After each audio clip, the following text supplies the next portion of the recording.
Assalamualaikum warahmatullahi wabarakatuh. Innal hamdalillah nahmaduhu wa nasta'inuhu wa nastaghfiruh wa na'udzu billahi min shururi anfusina wa min sayyiati a'malina. Man yahdihillahu fala mudilla lahu wa man yudlil fala hadiya lahu. Wa asyhadu an la ilaha illallah wahdahu la syarika lahu wa asyhadu anna Muhammadan 'abduhu wa rasuluh. Amma ba'd.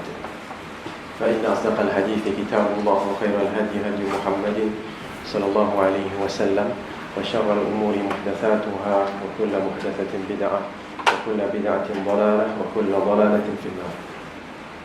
Alhamdulillah, kita syukur pada Allah Subhanahu wa taala dapat kita bertemu dengan kurniaan dan nikmat yang Allah berikan kepada kita pada pagi ini untuk meneruskan perbincangan berkenaan dengan panduan sunnah Rasulullah SAW dalam mengamalkan ajaran Islam. Kita telah pun sampai kepada tajuk adab-adab penuntut ilmu. Okey, pada muka surat yang ke-18. Okey. Perbincangan sebelum ini adalah berkaitan dengan perkara pertama yang dibawa oleh yang terdapat dalam surah Al-Asr, iaitu al-iman, keimanan. Dan iman itu mestilah melandaskan kepada ilmu. Di sinilah kita membincangkan tentang ilmu bermula daripada muka surat yang ke-7 hinggalah sekarang ini pada muka surat yang ke-18. Okey. Adab-adab penuntut ilmu ada banyak sebenarnya, tapi kita hanya mengambil beberapa adab yang penting, khususnya beberapa adab yang biasanya kita melakukan kesilapan. Itu kita fokuskan, insya-Allah. Okey. Pertama ialah tidak mencari kelonggaran para ilmuwan. Tidak mencari kelonggaran para ilmuwan. Okey. Kita sedia maklum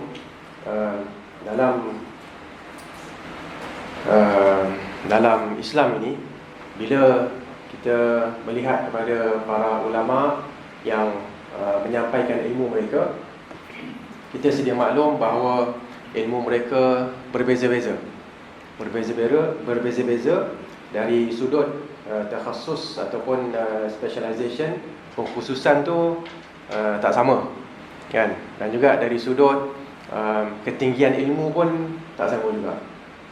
Jadi bila perkara ini berlaku, kadang-kadang kita akan, bukan kadang-kadang, seringkali kita akan melihat adanya perbezaan di kalangan para ulama kita. Biasanya dalam isu akidah, kan, dalam isu akidah ni perbezaan taklah banyak sangat. Kalau ulama itu berada di atas landasan ahli sunnah wal jamaah, perbezaannya tak banyaklah, kan? Tapi kalau dah berubah kepada yang lain-lain, contohnya Khawarij, Syiah, Mu'tazilah, apa lagi ya, Murji'ah, Jahmiyah dan sebagainya, situ akan adalah perbezaan yang ketara, yang jelas. Okay, namun dalam isu yang berkaitan dengan fiqh ataupun amalan, okay, kerana akidah tu satu hal lah, kan. Kita nak tengok dalam amalan, kita akan dapati ada perbezaan. Di kalangan ahli sunnah sendiri pun ada perbezaan. Okay. Disebabkan itulah kita letakkan beberapa panduan di sini yang diambil daripada Al-Quran, daripada hadis Nabi SAW, khususnya panduan sunnah yang mengajar kita bagaimana sekiranya berlaku perkara-perkara ini. Yang pertama ialah sekiranya ada kelonggaran yang diberikan oleh para ilmuwan. Kita sebut tajuk kita tidak mencari kelonggaran. Tidak mencari kelonggaran. Apa maksud tidak mencari kelonggaran ni? Maksudnya, ada, katalah tak usah pergi jauh-jauh sangatlah, kita pergi yang dekat-dekat ni. Kita tanya seorang ustaz, apa hukum ni? Dia kata hukum dia adalah haram. Seorang ustaz yang kedua pula, hukum dia adalah makruh. Ustaz yang ketiga, hukum dia mubah, dibenarkan. Okey? Kan? Jadi kat sini pun kita dah, ustaz first kata haram, ustaz yang kedua kata makruh, ustaz yang ketiga kata dibenarkan, kan? Isunya apa? Isu muzik contohnya. Muzik itu haram, muzik itu makruh, muzik itu boleh, dibenarkan pula. Setiap seorang tu adalah dia punya sandaran dan dalil masing-masing. Okey, itu satu isu. Isu kedua kita tanya lebih kurang sama juga. Ketiga, keempat, kelima. Maksud tidak mencari kelonggaran para ilmuwan ini ialah apa? Dalam semua isu kita memilih yang longgar. Itu maksud dia. Okey. Tapi kalau kita bertanya, dan bertanya itu wajiblah, kita nak dapat ilmu, kita kena bertanya. Kita bertanya dan kita dengar dan kita dapat hujahnya. Hujah yang mengatakan boleh, yang mengatakan makruh, yang mengatakan apa tadi? Haram, contohnya kita dengar. Okey. Isu yang kedua pula kita dengar. Daripada situ kita dapat membezakan dengan sedikit ilmu yang ada pada kita. Lepas kita belajar usul fiqh, usul tafsir, apa lagi? Mustalah hadis. Kita belajar apa lagi sedikit tafsir, sedikit hadis, fiqh pun kita dah belajar sikit-sikit. Kita dengar je kita tahu dah dia sebenarnya hujah ustaz yang pertama ni yang mengatakan haram tu tak berapa tepat sangat. Contohlah kan.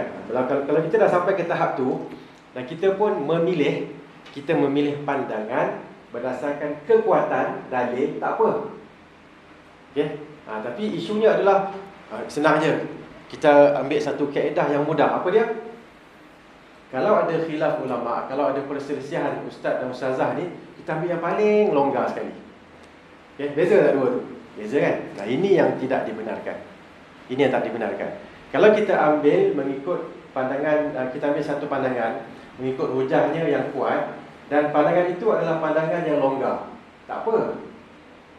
Okay? Yang tak boleh adalah asal ada perselisihan, kita ambil yang longgar. Boleh beza kan? Okay? Kalau boleh beza, itulah sebenarnya yang kita nak maksudkan di sini. Okey? Baik. Dalil yang kita bawakan di sini, kita baca dalil ini. Jadi ataupun sebelum dalil tu, pilihan yang dibuat, saya bacakan ungkapan di sini. Pilihan yang dibuat adalah berdasarkan kekuatan dalil dan bukannya berdasarkan jawapan yang lebih mudah untuknya, untuk kita yang bertanya ni. Kan? Saya jumpa je ustaz ni, jawapan dia senang, jawapan dia mudah je. Jumpa ustaz seorang lagi ni, jawapan dia asyik tak boleh kan. Jadi macam inilah kita susah tanya ustaz tu. Kita tanya ustaz ni je, kan senang nanti hidup kita. Itu tak boleh. Kita tak apa, kita tanya kalau jawapan dia tu mantap dengan dalilnya, hadisnya sahih dan sebagainya, ulama pun buat, sahabat buat macam ni, kita kena ikut yang ni, tapi susah sikit. Tak apalah, ikut je lah. Tapi tiba-tiba ada yang kedua, boleh pula buat yang ni kan. Contohnya macam macam sahabat solat kan, seorang sahabat tu dia solat, dia pegang tali kuda dia. Kuda dia tali. Boleh ke tak boleh? Boleh ke tak boleh? Bolehlah, dia sahabat Nabi. Dia tu sahabat Nabi, bukan sahabat saya, sahabat Nabi. Saya tak sebut tadi sahabat Nabi kan. Sahabat Nabi buat benda tu. Unta tu duk gerak dia tarik kan. Jadi seorang daripada kumpulan Khawarij kan, lalu siapa dia kata, tengok cakap sahabat Nabi solat pegang tali kuda, macam tak khusyuk lah solat tu. Nampak tak? Okay? So nampak mana yang lebih strict lagi, Khawarij tu. Okay, tapi nampak mana yang lebih mudah, sahabat Nabi. Tapi kita kata sahabat Nabi lah yang betul. Sahabat Nabi lah. Khawarij ni dia tak belajar daripada Nabi pun kan? Dan hadis-hadis dia tak banyak baca, dia hanya lebih baca Quran. Okay? Jadi kat situ kita kena tengok, itu yang kita sebutkan hujah dia. Tengok hujah, bukannya tengok perbuatan tu. Ada perbuatan kadang-kadang, satu contoh lain lah kot. Kita solat Allahu Akbar, anak kita datang nangis-nangis. Kita baru je, insya-Allah lah, baru je tukar dia punya pampers apa semua. Boleh tak angkat dia? Boleh ke tak boleh? Boleh. Kenapa boleh? Sebab Nabi buat. Betul. Tiba-tiba kita angkat, kawan kita lalu tengok, apa ni cakap belajar dekat mana ni? Dekat Nasihat Taklim. Solat angkat anak. Tak khusyuk punya solat, kita jalan. Kita dengar bara kan, maknanya panas je kan. Solat-solat pun kita dengar juga kan. Panas, geram tengah kan. Mana yang betul? Dia betul ke kita betul? Kita betul. Kenapa kita betul? Walaupun nampak macam main-main. Dah kita angkat anak, takkan anak kita pun, anak kita pun bila angkat, dia pun duduk macam itu. Kaku taklah. Takkan tarik kita, kan cium-cium kita. Kalau dia cium kita, takkan kita marah. Anak kita cium kita marah ke kita happy? Kita pun dah tadi solat tu bila dengan cium kita senyum, macam senyum sikit lah kan. Gelak, dia tak gelak, dia senyum. Okay? Kawan kita lalu, apa solat senyum-senyum ni? Kan? Apa solat senyum-senyum ni? Last kali kita letak anak kita, biar dia nangis. Kan? Tengok kat sini kita nak, itu yang kita sebutkan, kita buat sesuatu berdasarkan kekuatan dalil dan bukannya berdasarkan jawapan yang lebih mudah. Okay? Kalau dalil tu kuat, betul, kita dah pasti dah begitu yang Nabi buat dan sebagainya, sahabat buat. Okay, jangan risau sangat apa yang orang cakap. Kalau lepas tu kawan tu tunggu, beritahu kat dia, sebenarnya saya angkat tadi sebab semalam saya baru je belajar Nabi SAW solat mengangkat Umaymah, anak kepada Zainab, cucu dia, cucu Rasulullah. Kan? Kalau Rasulullah boleh, kan? Dan Nabi pun tak sebut dalam mana-mana hadis, siapa yang solat, anak dia datang, cucu dia datang, jangan angkat, ini khas untuk saya. Ada Nabi sebut? Tak ada sebut. Artinya boleh buat. Soalan ringkas. Okay. Macam beza qada salat yang dah ditinggalkan lama dengan taubat. Tak payah qada. Nampak macam tak payah qada tu ringan, tapi dalil dia kuat.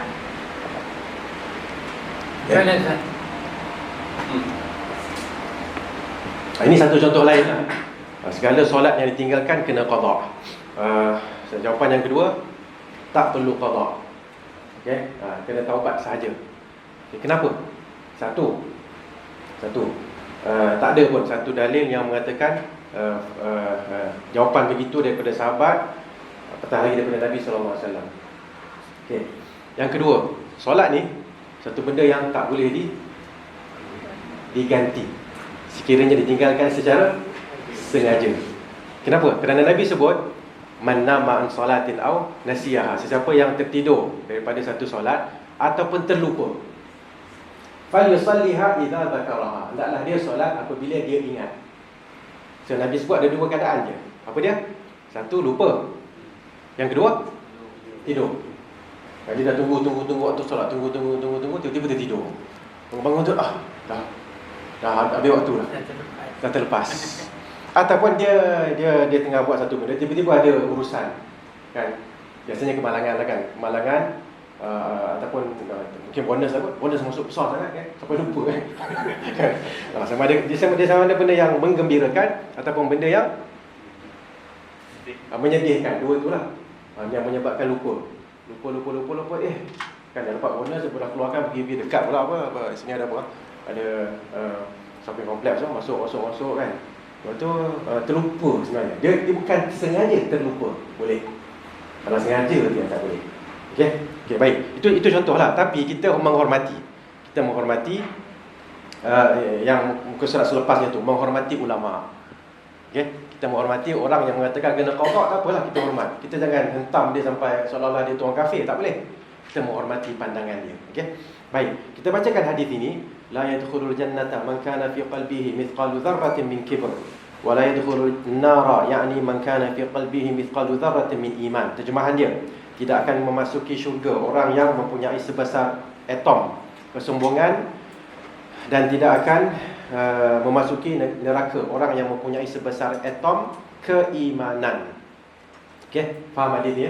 Maknanya sebenarnya nak masuk apa? Nak masuk syurga tu senang. Sama juga nak masuk neraka pun senang juga. Kan? Jadi kita kena hati-hati. Benda yang menunjukkan syurga kita cuba buat, dan benda yang menunjukkan kita kepada neraka tinggalkan. Dalam hadis ni apa? Kesombongan. Jangan sombong. Okey. Seorang lelaki telah mengatakan bahawa dia amat suka mempunyai baju cantik dan kasut cantik. Lelaki perempuannya kan. Lelaki itu dia kata ada orang, bagaimana kalau seorang yang dia suka pakaian yang cantik dan dia suka kasut yang cantik. Jawapan Nabi SAW, Innallaha yuhibbul jamal. Sesungguhnya Allah sukakan kecantikan. Okey. Walakinnal kibra, akan tetapi kesombongan. Maksud sebenar kesombongan, orang yang tanya tadi macam seolah-olah salah faham maksud sombong kan.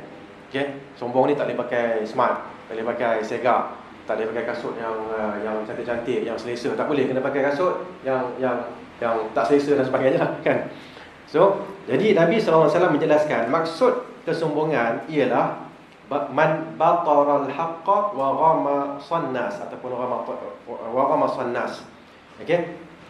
Maksud kesombongan adalah orang yang menolak kebenaran dan memandang rendah manusia. Itu sombong. Okey.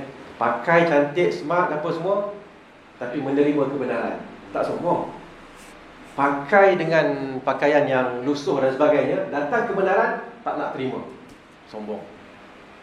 Pakai cantik dan sebagainya, ada orang lain dia hormat orang lain, walaupun orang tu rendah daripada dia dari sudut kedudukan, status dalam masyarakat.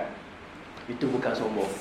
Tapi bayangkan yang keduanya adalah dahlah dia tu miskin dan tak dikenali, tiba-tiba tak menghormati orang lain. Itu namanya sombong. Okey? Baik. Selesai yang ni, yang kita nak tekankan, saya rasa tuan-tuan dan puan dah dapatlah. Batara al-haq, sesiapa yang menolak kebenaran. Jangan tolak kebenaran. Ada kebenaran kita ambil. Okey? Tak kira daripada siapa. Datang daripada ustaz, okey. Datang daripada engineer, okey tak? Kebenaran tentang agama, ambil. Okey, datang daripada musuh. Yang bawa kebenaran tu orang Yahudi Israel, bawa kebenaran kepada kita. Terima ke tak? Ha? Terima. Kenapa yang belakang tak jawab? Kan belakang senyap ke? Rasanya yang belakang cepat sikit. Jawapan dia terima.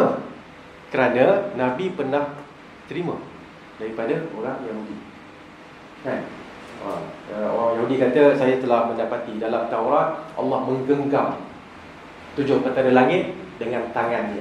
Allah menggenggam 7 petala bumi dengan tangannya. Kalau Nabi bila dengar tu, Nabi gelap, Nabi senyum, nampak gusi dia, senyum kan, nampak gigi dia. Okay?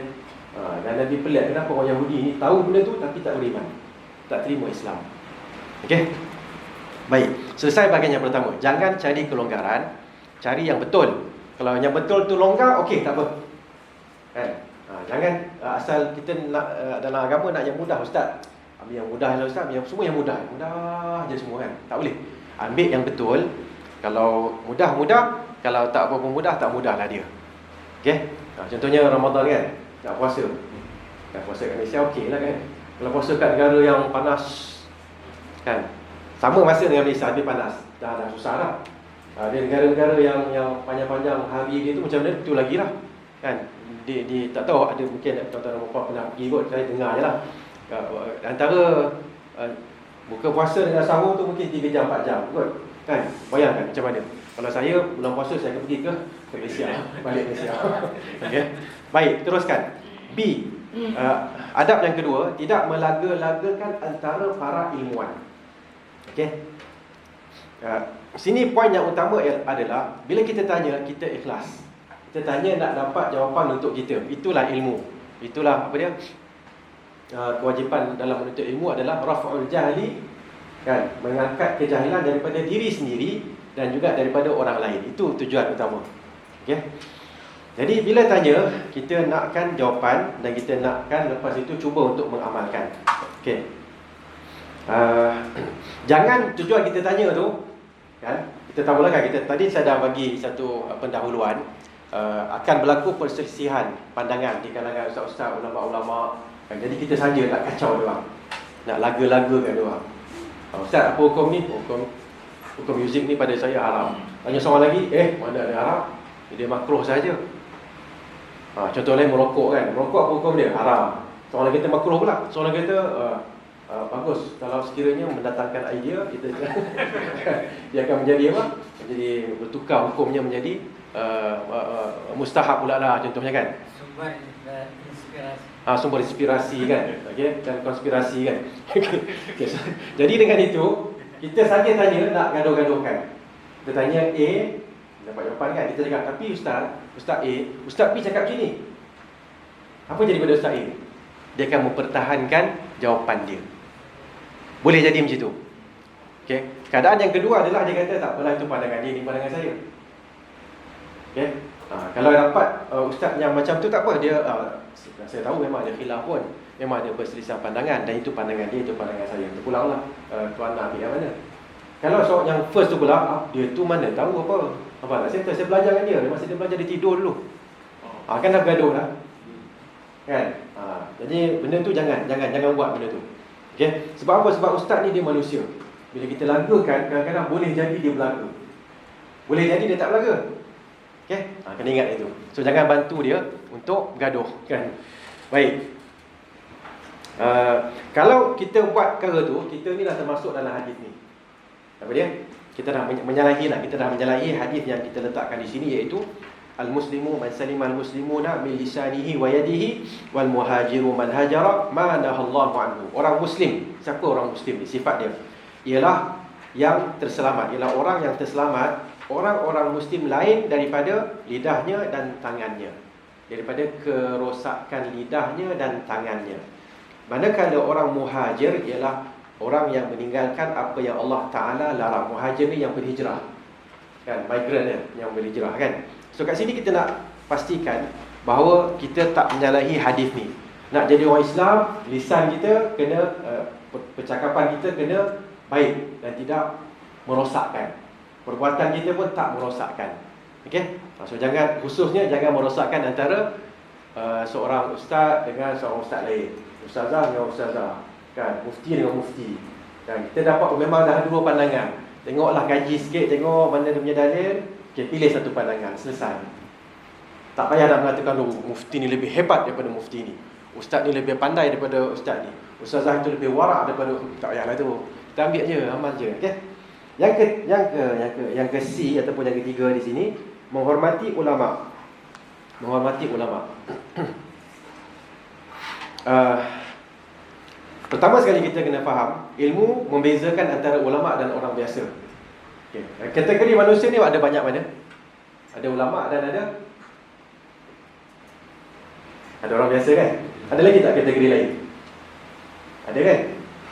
Adalah tengah-tengah. Kan macam kita ni, kan, kita belajar. Kita tak sama dengan orang yang tak belajar. Tak sama. Betul? Okey. Jadi orang yang kiranya ilmu, lawannya jahil. Al-jahlu, al-ilmu. Tengah-tengah ni dia ada banyak level. Terpulanglah kalau kita makin membaca, beramal, kita berdiskusi, kita buat discussion apa semua, dia makin banyaklah ilmunya. Lagi amal, lagi banyak ilmu tu. Kan bila kita amal, ilmu tu dia dia melekat. Kalau kita tak amal, ilmu dia macam vapor, dia evaporate, kan, dia hilang gitu, kan. Bila kita beramal, dia datang balik. Okey. Jadi ulama, kemudian orang awam. Tengah-tengah tu adalah orang yang menuntut ilmu. Yang menuntut ilmu ni biasalah, kan, ada yang lebih, ada yang kurang. Ulama tu pun sama, ada yang lebih banyak ilmunya, ada yang kurang. Ada yang dalam bidangnya lebih mantap, bidang lain pula dia kurang sikit. Kena faham yang tu. Okey. Tinggal sekarang ni, kita ni kenapa nak belajar? Kadang-kadang orang kata, ustaz, saya nak jadi ustaz. Nak jadi macam ustaz pun tak boleh dah. Nak jadi macam mufti lagi jauh. Lebih baik saya tak belajar, kan? Okay. Jadi so macam mana? Dia sebenarnya kita kena belajar. Kerana ilmu ni dia membezakan antara yang hak dan juga yang batil. Itu yang pertama.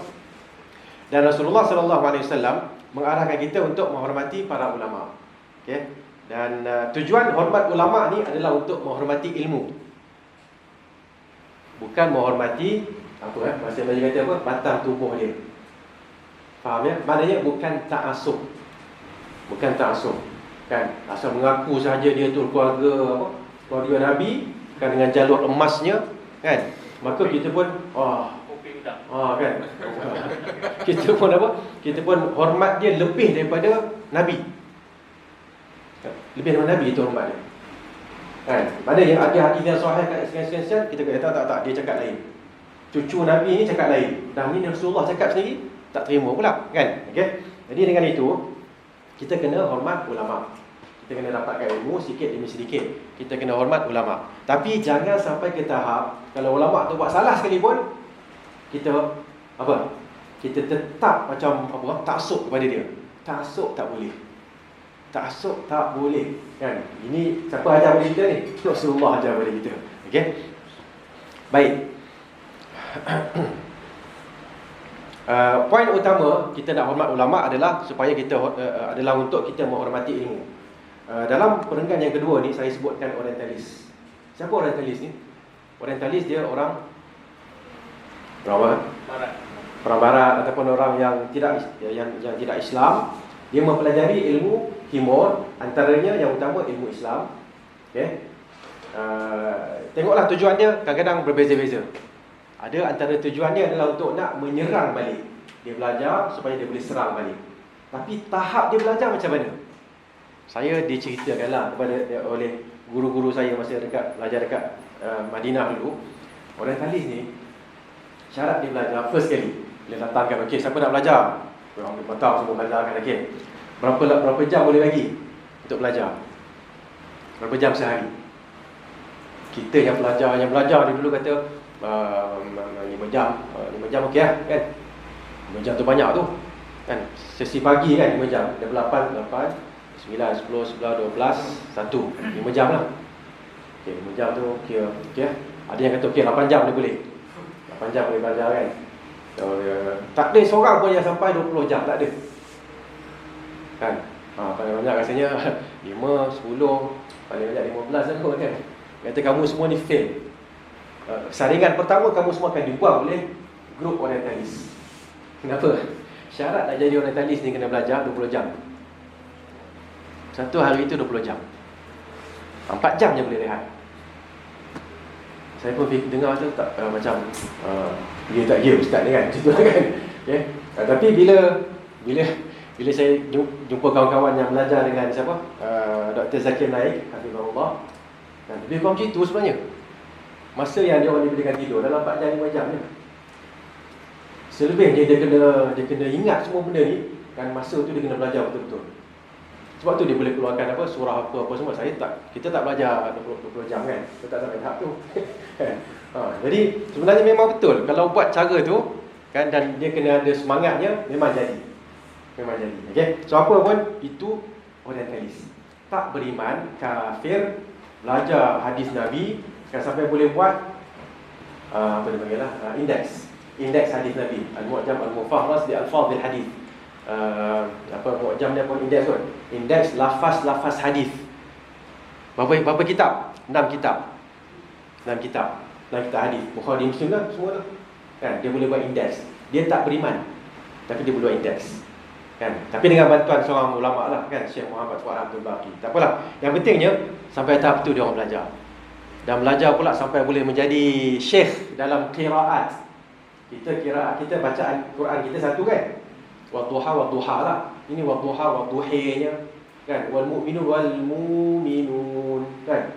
Benda-benda tu yang baca-baca yang dia boleh baca sampai 10. Tapi tak beriman. Nampak tak? Kenapa? Kerana 20 jam dia belajar. Okey, tak apalah. Yang pentingnya nak ceritakan benda ni. Dan mereka ni bila dah belajar tu, dia orang tahu riwayat hadis paling banyak siapa dia? Abu Hurairah. Dengan itu mereka serang Abu Hurairah. Dia attack, apa dia panggil, lupa kata dia. Character assassination. Dia attack karakter Abu Hurairah. Kan? Kenapa kalau dapat attack Abu Hurairah, semua hadis yang Abu Hurairah bawa tu kita boleh tolak. Kan senang kan? Kan itu yang dibuat oleh mereka. Sebab tu ulama kita pun mempertahankan Abu Hurairah. Okay, Abu Hurairah dia belajar macam mana? Cerita sikitlah pasal dah sebut Abu Hurairah kan. Zaman Rasulullah dulu kan ada golongan yang miskin, nama dia ahli as-suffah. Kan? Saya bantu sikit boleh? Kan? Ahli suffah ni kat mana? Kalau dekat Masjid Nabi, okay, Masjid Nabi macam ni sekarang ni. Okay, Masjid Nabi dia punya makam Rasulullah, kubur Rasulullah kat sini. Betul kan? Dia punya mimbar kat sini kan? Mimbar betul, dekat depan ni pula ada satu tempat imam kan, tengah-tengah. Okay, ini yang kita namakan Rasulullah tu kawasan ni lah. Dia kat kawasan belakang ni. Kawasan belakang sini lah lebih kurang. Ada tempat yang tinggi sikit. Macam ni lah. Macam ni. Tinggi sikit. Macam platform sikit. Itulah dia tempat, apa dia panggil? Tempat ahli sufah duduk kat situ. Ahli sufah tak ada rumah duduk dalam masjid. Dan tak ada duit. Kan? Siapa ketua dia? Abu Hurairah. Okey. Siapa Abu Hurairah buat? Dia kata biasalah. Tak ada duit, tak ada makan, kan? Tak ada makanan. Okey, tak ada minuman, sikit itulah kan. Jadi tak ada live. So tak ada live biasanya lapar. Kan Abu Hurairah kata orang lepas sembahyang, kan, orang lepas sembahyang orang jalan kan. Dia akan jumpa seorang sahabat. Dia kata, apa tafsir ayat ni? Ayat tu berkenaan dengan memberi makan, memberi minum. So ada seorang sahabat ni, dia tahu maksud dia adalah digalakkan memberi makan, digalakkan memberi minum. Dia kata, saya tahu maksud tu, tapi saya tengah lapar ni. Semoga dia ni faham. Tak faham juga. 2-3 sahabat tak faham. Last kali Rasulullah lalu kan, Rasulullah tengok dia, mari sini, jom. Okey, so carilah apa makanan bagi kat dia. Okey. Kadang-kadang Abu Hurairah ni kan, sebelum tu Abu Hurairah dia apa sahaja majlis, di mana sahaja Nabi pergi dia akan pergi. Pasal apa? Dia tak ada business, dia tak ada isteri, dia tak ada anak, tak kahwin lagi masa tu kan. Business tak ada, apa lagi rumah semua tak ada, ladang semua tak ada. So ikut je Nabi ke mana-mana. Ikut Nabi Okey. Jadi bila dia ikut, dia dah ada semangat kan, semangat untuk belajar. Dia sangat belajar. Bila ada je apa-apa, dia akan tanya Rasulullah. Sampai Nabi kata, saya tahu tak ada orang yang akan tanya kecuali engkau wahai Abu Hurairah. Disebabkan saya nampak kamu ni wahai Abu Hurairah kan, bersungguh-sungguh belajar hadis daripada aku. Okey. Lepas tu dalam satu situasi Nabi kata, Abu Hurairah mari sini. Buka tangan. Dia pun buka macam tu. Abu Hurairah buat ini lah. Nabi bayangkan ada tangan ni. Lepas tu Nabi buat macam ni. Okey, Abu Hurairah tengah buka ni. Sekarang apa dia panggil? Ni panggil apa? Dakap. Apa dakap? Okey, pergi. Abu Hurairah kata, lepas tu satu hadis pun yang masuk dia takkan lupa. Tak lupa. Okey. So Nabi dah, itu mukjizat Nabi lah bila Nabi doakan apa semua kan. Okey. Apa lagi saya sebut tentang Abu Hurairah ni? Okey. Itu cukup yang itu. So Abu Hurairah dia akan belajar. Okey. Dan last kali yang romantik sikit lah cerita ni kan. Dia pernah menjadi macam khadam lah kepada seorang wanita. Jadi khadam. Lama wanita tu pun nampak dia ni baik kan. Kahwin. Kan. Bila kahwin tu dia pun bergurau dengan isteri dia. Dia kata, okey, buat yang ni. Mengingatkan dulu kau cakap kat aku macam tu kan. Sekarang aku buat balik. Tapi bergurau lah kan. Bergurau tu pun orientalis kata Abu Hurairah ni orang yang mental. Sebab apa? Sebab dia membalas dendam terhadap isteri dia. Mana balas dendam? Itu adalah cara yang romantik kita nak gurau dengan isteri kita kan. Isteri kita, katalah kalau isteri kita adalah bos kita. Okay? Buat ni. Tiba-tiba kahwin juga dengan kita kan. Kita akan suruh dia buat air kan. Biasalah tu. Tiba-tiba orang kata dia ni mental. Nampak tak? Tapi itulah dia panggil apa tadi? Kata apa? Assassination terhadap Abu Hurairah. Okay? So apa pun hadis yang berkaitan dengan menghormati ulama ada di bawah ini, iaitu laisa minna man lam yarham saghirana. Tidak terdiri daripada kalangan kami, golongan kami, kumpulan kami, orang yang tidak merahmati orang kecil di antara kita. Saya sebut kecil, tak tahu kenapa saya terjemah kecil. Kecil ni boleh jadi muda kan? Boleh jadi kecil dari sudut tidak, bukan orang yang hebat, yang besar, tidak. Kecil dari sudut status. Okey. Dan tidak wa ya'rif syarafa kabirina, dan tidak mengiktiraf kemuliaan orang besar di kalangan kita. Orang besar ni boleh jadi besar tua umur, dan boleh jadi juga besar dia tak tua umur, dia muda lagi, tapi kedudukan dia tu yang tinggi kan. So kita kena ambil dua bahagian dalam hadis ni. Untuk orang yang muda, yang kecil, kita rahmati, kita rahmat, kita merahmati mereka lah. Dan untuk orang yang hebat, dia muda tapi hebat, dia tua tapi dia mungkin tak ada ilmu, tapi dia tua, besar lah tu kan. Kita kena menghormati dia. Boleh? Okey. Dan dengan itu kita faham, kita kena hormat ulama kita kerana dia bawa ilmu. Okey. Tapi kalau ulama kita menyalahi ilmu yang dia bawa, maknanya semalam dia sebut benda ni haram. Haram tinggi sangat kot. Semalam dia sebut benda ni makruh. Tiba-tiba hari ni kita nampak memang tak salah tengok dia lah tu. Dia buat benda yang dia cakap makruh tu. Macam mana? Nak kata apa? Kita hormat dia sebagai ulama kan. Tapi benda yang dia salah tu kita tetap kata dia salah. Okey, jangan over pula menghormati dia. Okey, hormat kerana ilmu. Bukan hormat kerana dia batang tubuh dia betul salah tetap kena hormat, ataupun betul salah tetap kena ikut. Tak.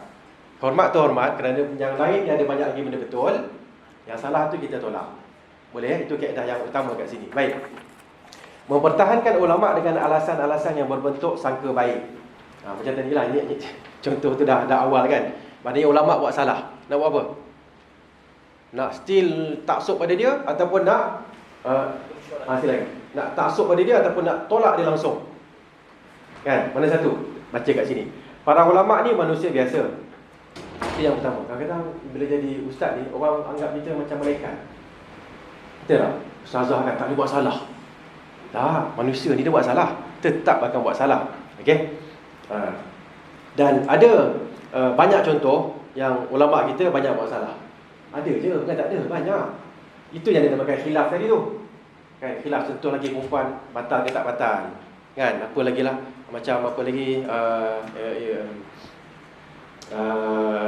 minum air dipanggil apa, nabis, ataupun yang nabis ni dia macam jus, tapi jusnya dah diperam. Peram ke peram?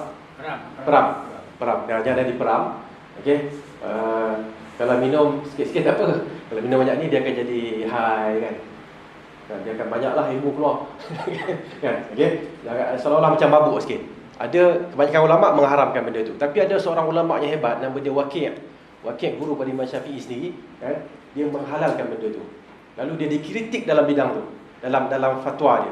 Tapi dia still seorang ulama yang begitu hebat. Okey, banyak ilmu-ilmu dia yang lain, yang mantap kan. Okey.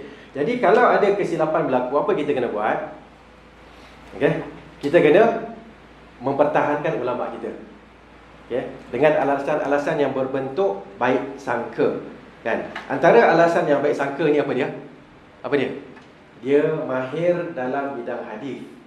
Dia kurang mahir dalam bidang fiqh. Tu baik sangka lah tu. Kita dah boleh nampak dah. Ada orang dia mahir dalam bidang tafsir. Tanya tentang Al-Quran dia boleh jawab. Tanya tentang hadis, dia tak boleh nak beza sangat. Hadis sahih, hadis dhaif, hadis palsu dia kurang sikit. Ada orang pula hadis sahih apa semua, tapi maksud hadis tu kan dia mungkin faham secara literal. Dia tak faham secara yang sepatutnya. Kan? Okey. So apa pun kat sini kita cubalah mencari alasan-alasan yang berlandaskan sangka baik. Kadang-kadang ataupun fiqh minoriti. Tahu tak? Kita kat Malaysia majoriti Islam kan. Kalau kita pergi ke tempat yang minoriti, macam mana? Situ ada perbincangan. Dia tak sama. Tak sama dengan orang yang berada di tempat yang majoriti. Saya bagi satu contoh lah kan. Cium kepala ni. Cium kepala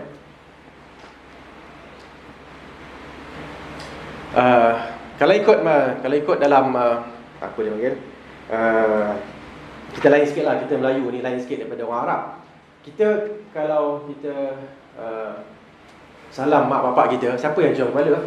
Mak bapak. Mak kita cium kepala kita ke kita cium kepala mak kita? Mak kita kan? Ni jadi Arab ni kan? Kan? Kita biasanya mak kita akan cium kepala kita. Betul tak?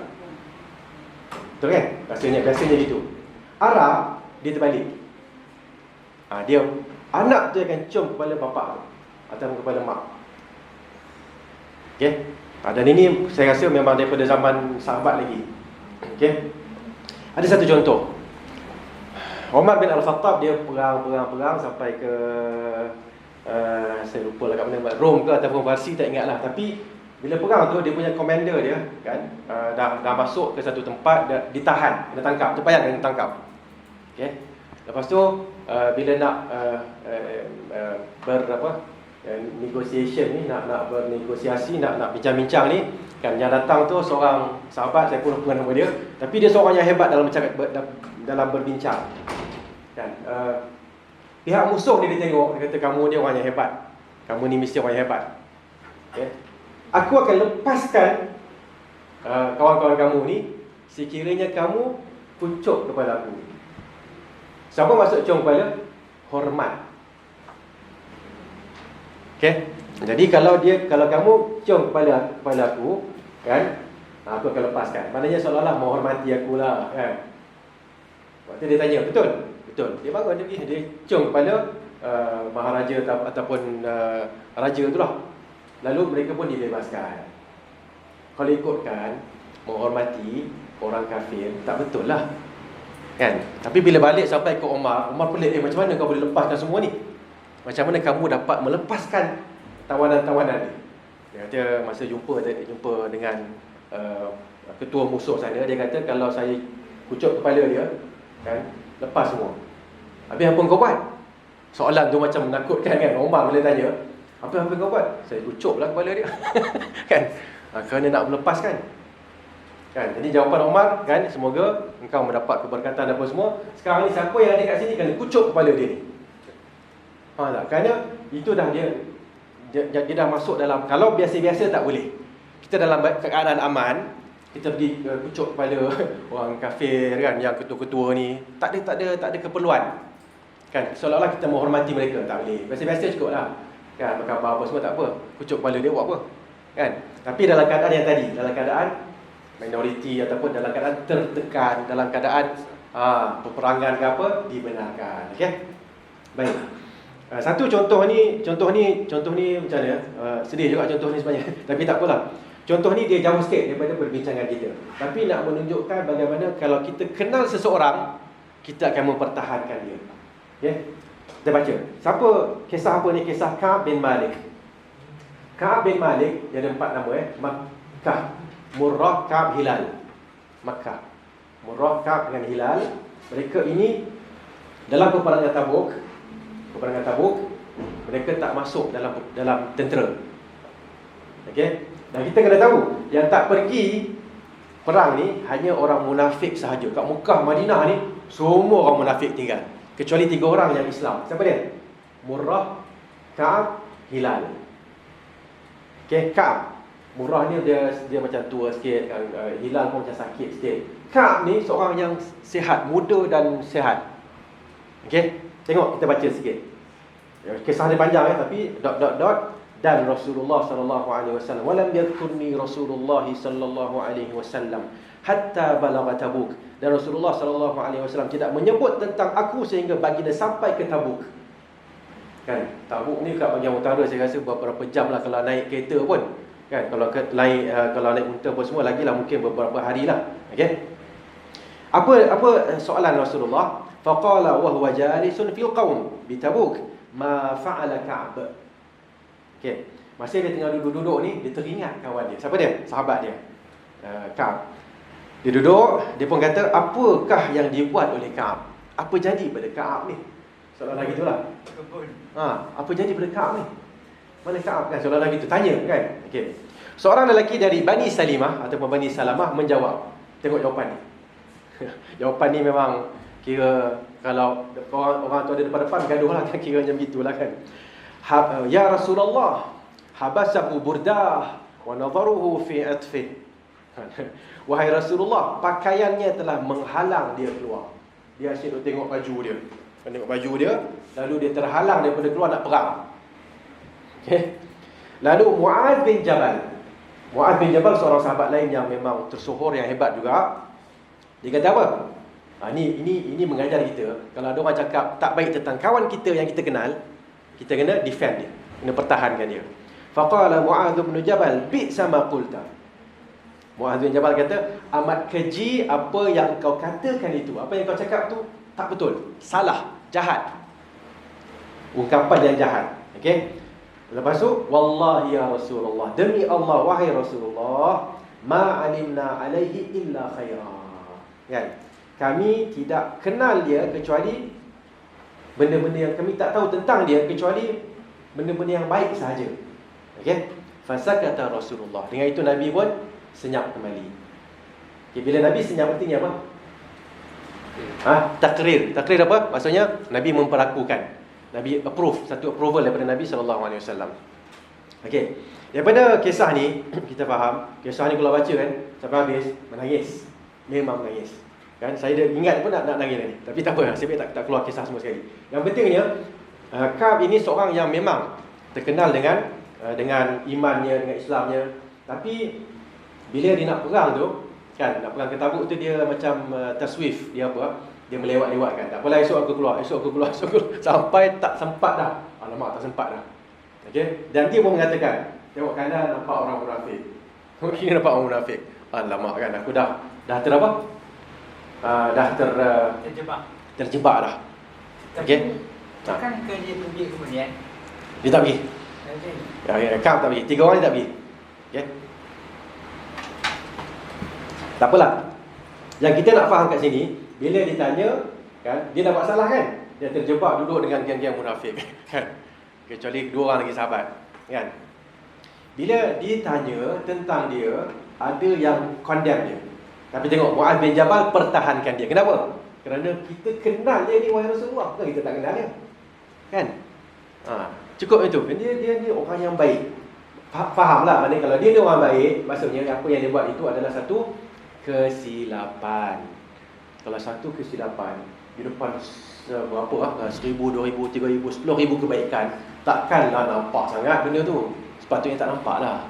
Okey? Begitulah kalau ulama kita, dia dah okey dah kan, bagi apa semua cantik, tabiah kita, tiba-tiba dia tersilap dalam satu fatwa.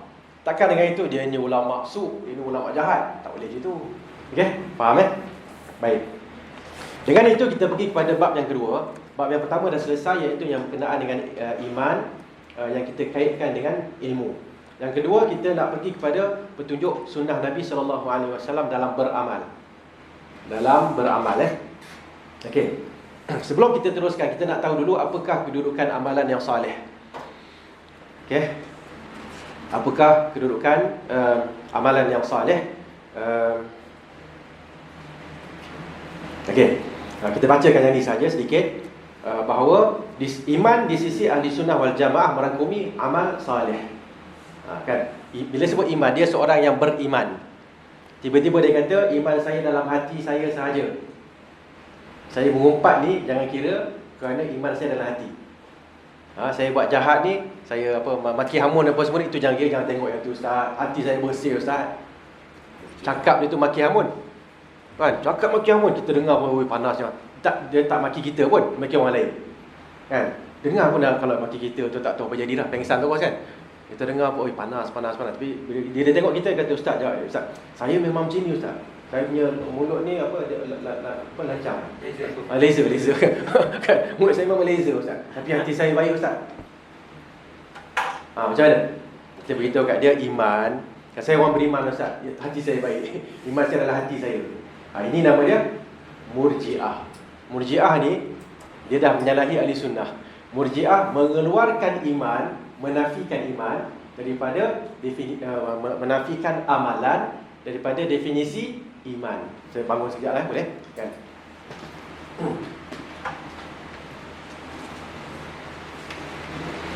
Bila kita sebut iman, kan, apa dia? Ada berapa bahagian? Saya nak Sekejap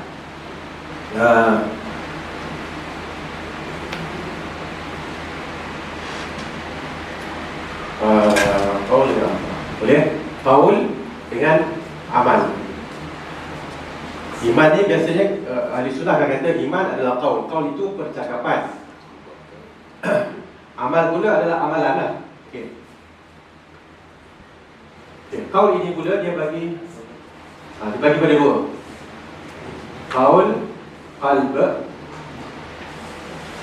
Biasa kita tu qalbu kan. Qalb dengan lisan. Okey. Kalau amalan ni pula dia ada 3. Qalb sama juga. Lisan. Itu bahasa Arab ataupun boleh lah kena bahasa Arab dulu. Ja, wa, Lebih jawari, maksudnya anggota badan. Okey. Okey. Jadi iman ini, kita nak faham iman tu apa? Selepas kita tengok dari dalil Quran, hadis dan sebagainya, ulama kita menjelaskan iman itu dua. Satu qaul, satu amal. Qaul ini adalah percakapan lah. Tapi percakapan ini ada dalam hati, ada dalam lisan. Dalam hati kita, dalam lisan kita. Okey. Yang ini sebenarnya khusus kepada 2KS, dua kalimah syahadah. Okey, dua kalimah syahadah. Yang ini pula amal yang dibawa, amalan hati. Apa amalan hati? Apa beza antara apa? Percakapan hati dengan amalan hati. Percakapan hati adalah hati itu bercakap dengan penuh keyakinan la ilaha illallah Muhammadur Rasulullah, dua kalimah syahadah. Okey. Lisan pula, qaul lisan ini adalah dia melafazkan. Sebab tu siapa yang tak melafazkan dua kalimah syahadah dengan lisan dia, terima ke tak terima? Kalau dia percaya dalam hati dia, tak terima. Contoh siapa? Fir'aun. Wajahadu biha wastaiqanatha anfusuhum. Mereka menolaknya dalam keadaan anfusuhum, nafsu maksudnya jiwa. Dalam keadaan jiwa mereka istaiqanat, meyakini. Apa yang Nabi Musa bawa, Fir'aun yakin ini daripada Tuhan ni, tapi aku tolak juga. Faham? Okey? So dia tak sebut. Baik, amalan iman yang kedua iaitu amalan hati. Contoh amalan hati apa?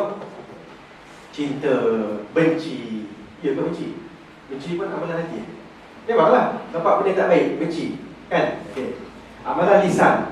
Ini nyasai daripada dua kalimah syahadah. Banyaklah. Memberi nasihat, mengaku kesalahan, macam-macam lah.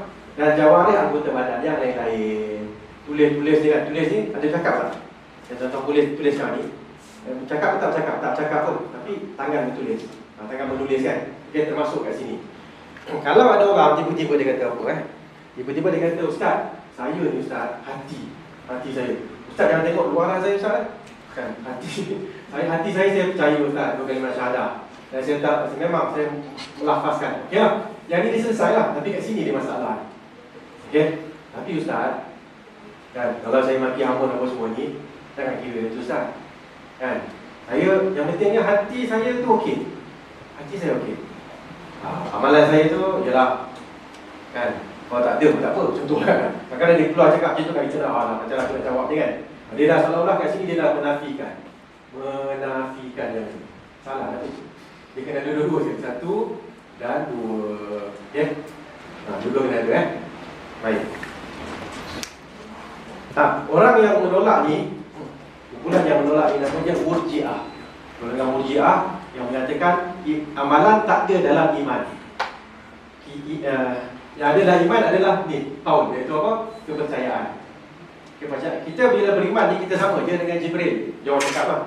Kerana dalam hati Jibril. Sama je kita dengan Abu Bakar. Mana nak sama kan? Tapi pada dia orang sama lah. Kerana dia orang dah keluarkan benda ni. So ni salah siapa yang bakas ni salah. Okey. Baik.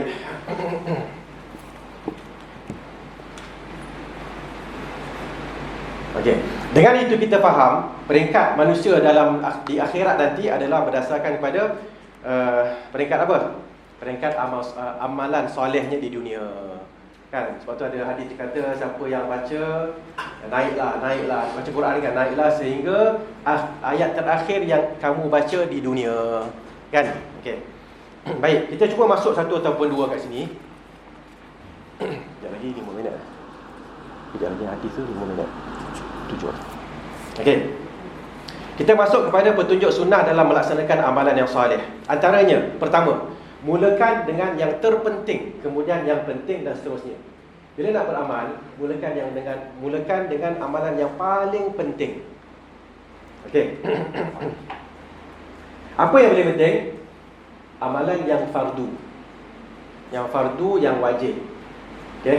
Amalan yang fardu, kemudian amalan yang wajib, kemudian barulah amalan yang sunat. Okey. Amalan yang fardu ni pun ada yang lebih penting daripada yang lain. Contohnya apa? Paling penting sekali apa dia? Kalau dalam rukun, kita tengok dalam rukun itu, rukun Islam ada apa? Dua kalimah syahadat. Lepas tu apa? solat. Lepas tu apa? Puasa. Lepas tu apa? Zakat. Lepas tu haji. Ustaz, saya dapat petunjuk lah Ustaz, kan? Dan saya rasa saya nak mulakan dengan haji dulu. Saya nak mulakan dengan haji dulu Ustaz. Pasal haji ni nampak macam dia punya aura. Kawan-kawan saya yang pergi haji, balik tu lain lah Ustaz. Saya nak buat haji dulu. Lepas balik haji saya nak start solat. Katalah ada macam tu. Kata tak boleh, kita mulakan dengan solat dulu. Dia akan mudah, tapi Ustaz, solat ni dia 4-5 waktu, letih saya Ustaz, kan? Kalau haji ni dia berapa, haji yang package yang tinggi-tinggi tu mungkin 7 hari selesai lah, kan? Paling banyak 12 hari. Lepas tu saya akan train diri saya untuk solat. Tak, kita kata tak, solat dulu. Kena duduk pelan-pelan dengan dia lah. Pelan-pelan Solat. Okey Ustaz, datang seminggu lepas tu, okey Ustaz, Alhamdulillah saya dah boleh solat dah. Saya nak buat haji juga lepas ni. Yang lain-lain ni nak puasa kan? Berapa hari lagi saya puasa? Saya akan postpone puasa saya kepada tahun depan. Lepas haji saya buat ni, baru saya akan puasa. Tak boleh, kita kena duduk balik dengan dia. Tak, dia bang, sebenarnya kena lepas solat ni, kan? Puasa tu betul-betul, kan? Kena buat puasa tu, kan? Okay. Lepas tu okey, nak pergi haji ni tak dapat pula, kan? Lepas tu tapi tengok harta dia dah, zakat dia dah sampai. Kata Ustaz, saya tangguhkan zakat saya, kan?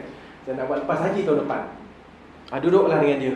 Kan tak boleh, duit tu dah ada kan? Dah ada zakat, keluarkan zakat dulu. Kan? So kerana haji ni sebenarnya yang last sekali, kan? Kena buat yang tu dulu. Sebab tu kalau bulan Ramadan, kadang-kadang ada orang yang puasa tapi dia tak solat. Tak betul tu sebenarnya. Kalau dalam mazhab Syafi'i pun kena rotan, kena apa semua kan? Yang sebetul-betulnya lah kan? Okay? So apa pun kita yang tak bulan puasa tak apa, kita sampaikan saja. Kena solat dulu, lepas solat kena puasa, ada duit kena bagi zakat, kan? Ada kemampuan dari sudut kesihatan dan kewangan, barulah pergi haji. Siapa yang ikut turutan ni, haji dia akan jadi haji yang apa? Haji yang insya-Allah mabrur, yang sempurna lah. Kalau dia pergi buat haji, ada tau kita dengar lah, kita kadang-kadang tak jumpa sangat, tapi dengar kawan-kawan yang tu, dia buat haji, kan? Bila dia ajak pergi solat, jom kita pergi solat Zuhur. Tak apa Ustaz solat lah. Ustaz solat. Dan yang abang macam mana? Tak apa, nanti lah. Balik nanti dah solat belum lagi, kan? Tapi jom siapa nak buat umrah, jom nak pergi umrah.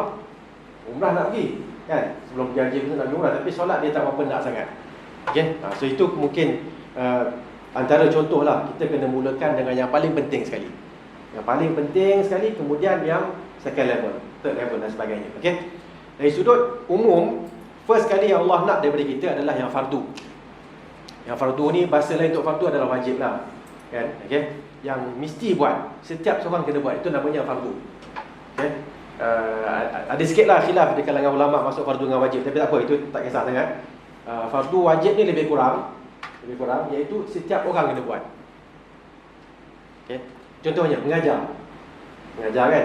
Boleh tak kalau saya tak mengajar, ustaz lain datang mengajar, boleh tak? Boleh kan? Kan kena saya juga, tak kan? Okey, Zuhur kejap lagi, boleh tak kalau saya tak solat Zuhur, siapa? Akmal kan? Akmal datang tolong solat untuk saya. Dah solat 4 rakaat tu tambah 4 untuk ustaz boleh tak? Tak boleh. Jelas fardu tu. Dan ini dalam hadis ni dah jelas sangat, innallaha qala. Ini hadis qudsi, Allah yang sampaikan kepada kita melalui Rasulullah sallallahu alaihi wasallam. Kita baca kan? Man adali waliyan faqad adantuhu bil harb. Sesiapa yang memusuhi waliku. Wali ni dalam bahasa Melayu kita panggil apa? Wali adalah penolong. Siapa yang mengganggu penolong aku. Penolong aku siapa dia? Orang yang beriman, orang bertakwa. Dia adalah penolong aku lah, penolong Allah. Penyokong dan penolong Allah. Maka aku mengisytiharkan peperangan terhadap orang yang mengganggu wali-wali aku. Okey. Kemudian, wa ma taqarraba ilayya 'abdi bi syai'in ahabba ilayya mimma aftaradtu 'alayhi. Apabila hamba-Ku mendekatkan diri kepadaku, aku lebih suka dia memulakan dengan perkara yang telah aku fardukan ke atasnya. Mula dengan yang fardu dulu. Kalau nak solat pun solat yang 5 waktu. Kan, itu dulu yang mula-mula sekali. Selepas itu hamba-Ku akan mendekatkan dirinya kepada Allah dengan perkara sunat. Okay? solat sunat, solat tarawih dan sebagainya, sehinggalah aku mencintainya. Okay, so starting dia kena yang wajib, yang fardu. Lepas tu tambah yang sunat, sampai kita akan mendapat cinta Allah. Apabila aku mencintainya, apa hasil bila bila Allah cinta kita? Kita cinta Allah memang daripada awal lagi. Bukti tak bukti je lah. Inilah pembuktiannya. Pembuktiannya dengan amalan yang fardu, kemudian amalan yang sunat. Okey. Bila Allah cinta, Allah kata, aku akan menjadi penjaga bagi pendengarannya, penjaga bagi penglihatannya, penjaga bagi tangannya yang membuat pekerjaan, dan penjaga bagi kakinya yang mengorak langkah. Okey. Dia akan mendapat perlindungan daripada Allah. Seterusnya, sekiranya dia meminta daripadaku, aku akan perkenankan, aku akan bagi. Sekiranya dia berlindung denganku, aku akan melindunginya. Dan last sekali kat sini kan, aku tidak merasa, Allah sebut aku tidak merasa teragak-agak, maksudnya begitulah, membuat sesuatu perkara seperti mencabut nyawa orang mukmin, orang yang beriman, lelaki perempuan samalah. Dia takutkan kematian dan aku tidak suka menyakitinya. Kita kalau kita dah suka seseorang, kita adakah nak menyakiti dia? Tak. Okey, betul tak? Kalau yang suami isteri kan, kalau nampak isteri tu dah mula menyakiti kita, dah something wrong lah pada kita. Padanya dia dah mula sikit-sikit tak suka kita lah kot. Betul tak? Kalau yang suami pun sama kan, buat macam dah mula buat tak layan tu, maksudnya cinta dia dah ada masalah dah pada kita. Kita kena muhasabah balik kan. Okay, anak kita kan, dah cakap tak apa nak dengar sangat, ni apa hal ni? Something wrong kat situ. Okey. Jadi dengan itu kita faham, kita mulakan dengan yang fardu, kemudian barulah dengan yang sunat. Okey. Saya kira kat situ dulu boleh kita berhentilah kot insya-Allah. Untuk sesi yang kedua apa dia? Berkenaan dengan kita bacakan satu hadis Nabi kan, betul kan? Kita bacakan satu hadis Nabi untuk disebarkanlah insya-Allah. Tanda dulu yang ni. Kita akan sambung nanti insya-Allah. Ya, ada soalan?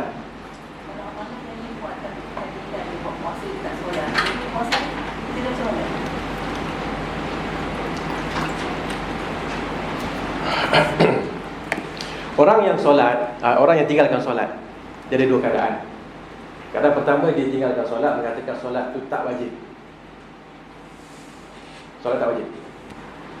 Kan? Okay, so kita pun hurai kepada dia, solat wajib sebab gini. Dia kata saya tahu, tapi saya kekal mengatakan solat tak wajib. Yang ni ulama kata kafir, dia bukan Islam, walaupun dia mendakwa di Islam. Okay. Yang kedua, solat tu wajib. Okay. Solat tu wajib, tapi saya muda lagi Ustaz. Saya banyak lagi umur saya ni, macam dia tahu kan, banyak lagi. Ustaz berapa dah? 50 kan? Saya baru 20 Ustaz, relax lah. Saya sampai umur Ustaz saya solat kan. Kadang dia buat awak macam tu kan. So kita, yang ini ada dua pandangan ulama lah. Satu tetap mengatakan kafir juga kan, mazhab Hambali apa semua mengatakan kafir. Satu lagi mengatakan tidak kafir, tetapi dia telah melakukan dosa besar dan kena hukuman sebat. Ini mazhab Syafi'i. Okay. Dia tak tolak macam betul Ustaz solat memang wajib. Tapi belum ada seru. Belum sampai seru lagi. Ustaz dah sampai seru kan, Ustaz teruskan. Saya jaga pintu. Allahu Akbar. Okey. So kalau ikut mazhab Syafi'i, dia tak kafir tapi dia kena sebat. Okey. Dengan itu, tengoklah kalau dekat Arab Saudi, siapa tak solat kan, dan dia dapat tangkap waktu tak solat, dia akan kena panggil ke penjara apa semua untuk diminta bertaubat. Dan dia punya cop jari tu macam ni. Cop jari dia. Saya pernah nampak kita solat-solat, keluar ada orang tak solat, polis datang tangkap orang tu. Yang lelaki lah, perempuan dia mungkin ada urusan kan. Yang lelaki boleh kena. Okey. Kerana mereka mengambil pandangan yang pertama, siapa yang tak solat kafir. Tak kira lah dia menolak kefarduan solat, kewajipan solat, ataupun dia malas. Sebab tu kat sana kalau ada fatwa, Ustaz Syekh, suami saya ni tak solat, macam mana? Apa hukumnya? Okay. Hukumnya adalah dia jatuh kafir. Anti puan kan? Dia jatuh kafir, puan kena pisah daripada dia, balik ke keluarga mak bapak puan. Direct. Pasal mereka mengambil mazhab Hambali, kafir. Okey. Kat sini kita ambil mazhab Syafi'i. So masih lagi lah ada sedikit kelonggaran kan. Iaitu kalau malas. Kalau tolak memang kafir lah kan. Tapi kalau malas tu apa? Malas tu dia tidak kafir, namun dikenakan hukuman sebat lah. Okey. Itu dari sudut mazhab lah. Dari sudut praktikal, wallahu a'lam. Tengoklah pada mahkamah syariah tu macam mana. Okey. Boleh. Tapi itu adalah di peringkat pemerintah. Kita ni macam mana? Kena ingat, kita bukan pemerintah. Bila kita bukan pemerintah, kita menghuraikan. Kita ni lebih kurang masuk dalam kumpulan penuntut ilmu kan, tengah-tengah tu kan, kita huraikan pada anak kita, huraikan bahawa solat ni wajib, solat masuk syurga lama. Itulah kita kena sebut kat dia orang. Kan? Macam anak saya kata, nak solat tak? Saja tanya dia kan. Dia kata apa? Tak nak solat, tapi kena solat. Okey betul. Kan? Untuk budak-budak baguslah. Kan? Dia kata dia tak nak, malas kan, tak nak solat, tapi kena solat. Pasal kalau dia tak solat nanti mak dia marah apa semua. Kan, saya marah sikit mak saya pula mak dia lah. Mak dia marah lebih kan. So dia kena ada itu. Kalau suami tu jenis yang baik-baik, isterinya kena garang-garang. Kalau isterinya pula maknya tu garang, maknya baik, suami yang bapak yang lah kena garang. Itulah kiranya. Tapi kena huraikan. Okey. Kita bukan pemerintah, kita jangan berlagak macam pemerintah. Kan? Kita sampaikan, nama sampaikan ni memang kadang-kadang perit lah. Orang kata pada kita, ustaz, kenapa ustaz asyik suruh saya solat je ni? Kubur kita kan lain-lain. Kubur lain-lain. Kata nasib baik, kubur lain-lain. Kalau kubur sama, aku paksa kau. Kalau ni cara baik ni pasal apa? Pasal kubur lain-lain lah. Kalau kubur sama, memang aku suruh paksa kau sujud dan sebagainya. Betul tak? Okay? Tapi itulah cara kita huraikan cara baik, InsyaAllah kan? Dia satu masa dia akan datang pada kita, ustaz, terima kasih ustaz. Terima kasih kerana berapa 2024 ustaz suruh saya solat. Sekarang ni dah 2000, katalah 5 tahun lagi kan, 2024, 2030. Saya dah solat okey dah. Tapi sekarang saya menghadapi masalah dengan anak saya. Kita pun cakap, padan muka kau. Dulu kan susah sangat terima. Sekarang tahulah jihad macam mana kan. Betul ustaz, siapa saya kena buat? Kita bagi latih kat dia, buat macam ni. Kalau dia solat dia belanja kopi ke, belanja apa-apalah mainan-mainan ke kan, sampai dia suka. Betul tak? Okay? So itu cara kita. Jangan putus asa. Syekh Ibn Utsaimin rahimahullah ta'ala, seorang ulama di Arab Saudi, dah meninggal lama dah, tahun 2000 dulu. Beliau mengatakan, para ibu adalah pendakwah tega, pendakwah yang pendakwah yang mantap lah kan, okay? Dalam keluarganya, okay? Terhadap anak-anak dia. Hukum adat lah, kebiasaannya yang kerja suami, kebiasaannya kan, suami balik pun kan, nak suruh jaga anak, tak adanya kan. Jadi yang kena jaga biasanya yang isteri lah kena jaga kan. Okay, dan memang biasanya gitulah kebiasaannya. Okay, jadi kalau suami bapak ni balik kan, dia pun nak happy dengan anak dia. Anak dia pun nak happy dengan dia. Kalau dia suruh solat pun dia solat, dia suruh itu je. Kebiasaannya lah, wallahu alam. Tapi mak ni dia akan pergi solat dulu. Kan, solat. Jadi mungkin dalam keadaan tu anak tu suka siapa? Suka bapak lah. Bapak suruh solat lembut-lembut. Mak dia suruh solat macam singa kan. Tapi itulah dia mujahadah ataupun jihad seorang pendakwah di rumahnya, seorang wanita di rumahnya. Okay? Saya bila dengar itu, saya tunjuk kat isteri saya lah, supaya dia tenang sikit kan. Okay? Pasal dia menghadapi benda tu kan. Okay? Baik, saya rasa ada soalan lain. Semoga Allah merahmati kita semua. Subhanakallahumma wa bihamdika asyhadu an la ilaha illa anta astaghfiruka wa atubu ilaik. Wallahu ta'ala a'lam.